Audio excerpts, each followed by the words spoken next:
Welcome back.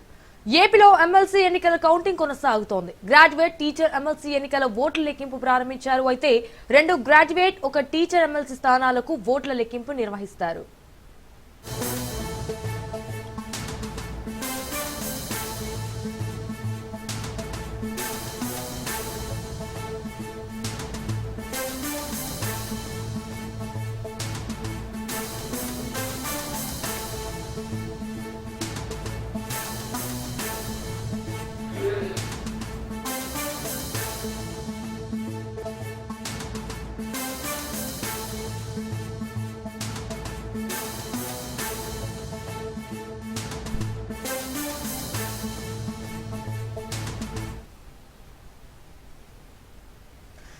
Visakha, Eluru, గుంటూరులో ఓట్ల లెక్కింపు కేంద్రాలు ఏర్పాటు చేశారు. విశాఖ ఏయూ ఇంజనీరింగ్ కాలేజీలో ఉత్తరాంధ్ర టీచర్ ఎమ్మెల్సీ ఓట్ల కౌంటింగ్ జరుగుతుండగా, గుంటూరు ఏసీ కాలేజీలో కృష్ణా, గుంటూరు గ్రాడ్యుయేట్ ఎమ్మెల్సీ ఓట్ల లెక్కిస్తున్నారు.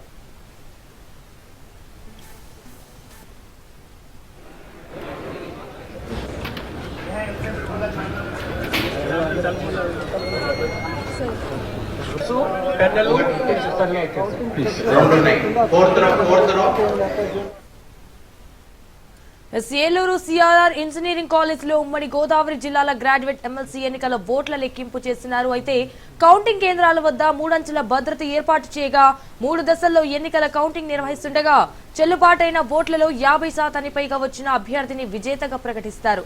ఇటు 3 ఎమ్మెల్సీ స్థానాలకు 70 మంది అభ్యర్థులు బరిలో నిలిచారు.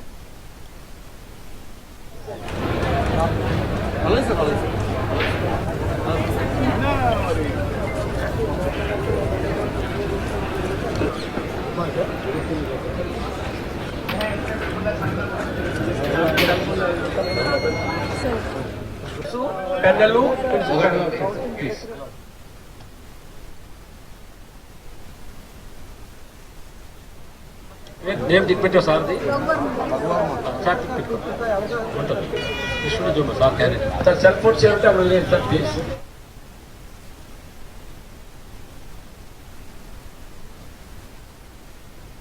రైట్, ఇదే విషయానికి సంబంధించి మరిన్ని డీటెయిల్స్ మా ప్రతినిధి మోహన్ లైవ్ లో అందిస్తారు.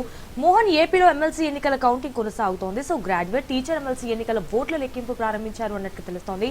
సో కౌంటింగ్ దగ్గర ప్రస్తుతం ఏర్పాట్లు ఎలా నడుస్తున్నాయి? Thank you Reena. మనం చూసుకుంటే ఇప్పుడు ఏలూరు సిఆర్రెడ్డి కాలేజీ వద్ద ఉన్నటువంటి కౌంటింగ్ కేంద్రం వద్ద ఉన్నాం. ఇప్పుడు మనం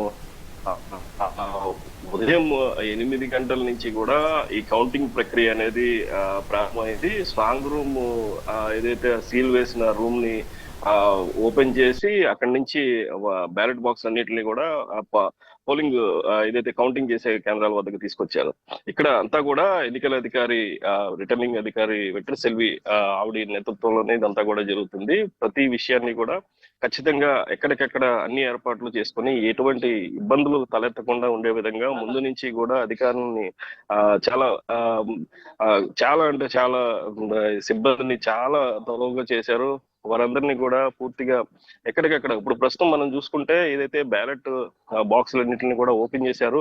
ఓపెన్ చేసిన నేపథ్యంలోనే ఇక్కడ వ్యాలిడ్, ఇన్వాలిడ్ ఓట్లని అన్ని ముందు పోస్టల్ బ్యాలెట్ బాక్స్ ని ఓపెన్ చేశారు. పోస్టల్ బ్యాలెట్ అన్ని కూడా పోస్టల్ బ్యాలెట్లు చూసుకుంటే మొత్తం వాటన్నిటిని కూడా ఎక్కడికక్కడ బాక్సుల కింద తీసి అక్కడ 25 ఓట్లని ఒక కట్టల కింద కడతారు.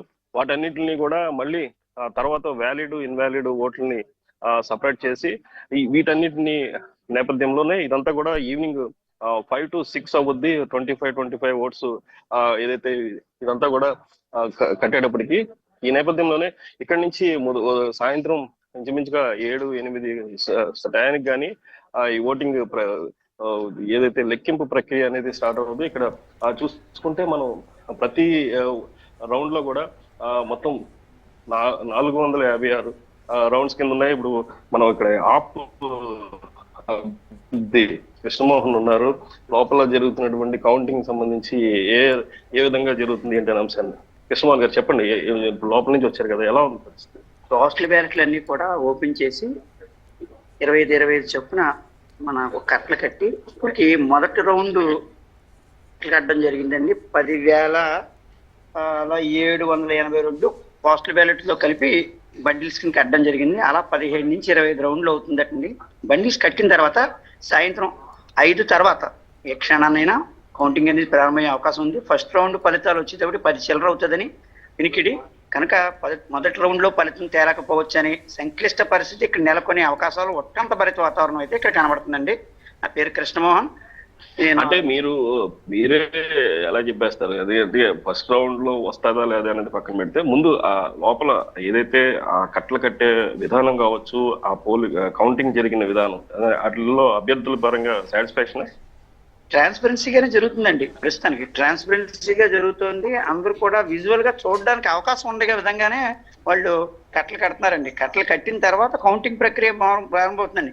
కానీ ఇది 50% ఓటు అనేది తెచ్చుకోవడం కష్టతరం అని చెప్పి చాలా మంది అభ్యర్థులు అనుకుంటున్నారండి. ఎందుకంటే 2,18,000 చిల్లర పోలేనియండి. అంటే అందులో 50% కన్నా ఎక్కువ రావాలి. కనుక అభ్యర్థుల్లో దాదాపు నాకు తెలిసి ఒక 10 మంది బలమైన అభ్యర్థులు ఉన్నారని మాత్రం గుర్తించగలనండి. కనుక ఈ ప్రక్రియ ఈ రోజుతో అయితే పూర్తి అవ్వదండి. ఖచ్చితంగా తెల్లవారుతుందండి. తెల్లవారి రేపు కౌంటింగ్ లో 2వ ప్రాధాన్యత ఓట్లు లెక్కేస్తే కానీ ఫలితం తెలియ పరిస్థితి అయితే లేదండి.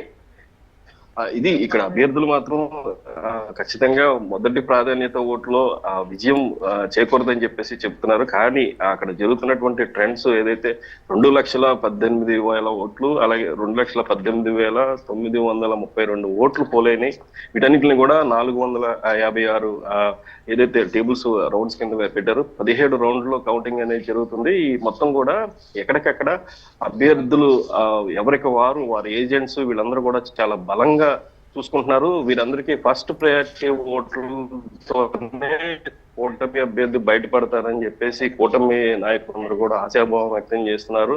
కానీ ఎట్టి పరిస్థితుల్లో కూటమి అభ్యర్థి 2వ ప్రాధాన్యత ఓటుతోనే బయటపడతారని మిగిలిన అభ్యర్థి, ఎందుకంటే మొత్తం ఇప్పటి వరకు 35 మంది అభ్యర్థులు బరిలో నిలిచారు.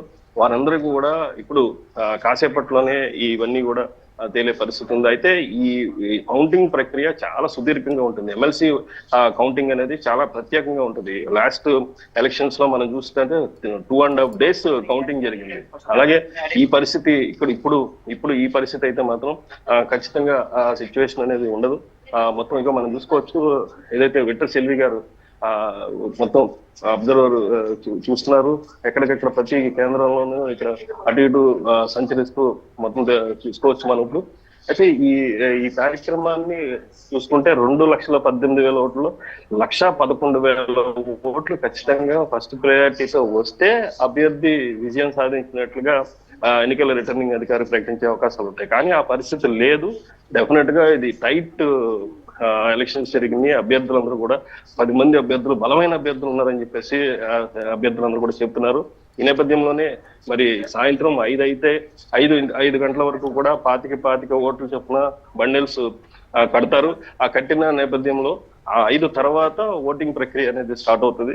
అప్పుడు మొదటి ప్రాధాన్యత ఓటు, 2వ ప్రాధాన్యత, ముందుగా మొదటి ప్రాధాన్యత ఓటు అన్నిటిని కూడా తీసుకుంటారు. ఆ తర్వాత కాని పక్షంలో 2వ ప్రయారిటీ ఓటు, ఆ తర్వాత ఇంకా చాలా పెద్ద ప్రొసీజర్ ఉంటుంది. ఇదంతా కూడా 2వ ప్రయారిటీ ఓట్స్ తోనే బయటపడచ్చు అని చెప్పేసి చెప్తున్నారు. Reena, vote. Right, Mohan. Thank you for the live updates.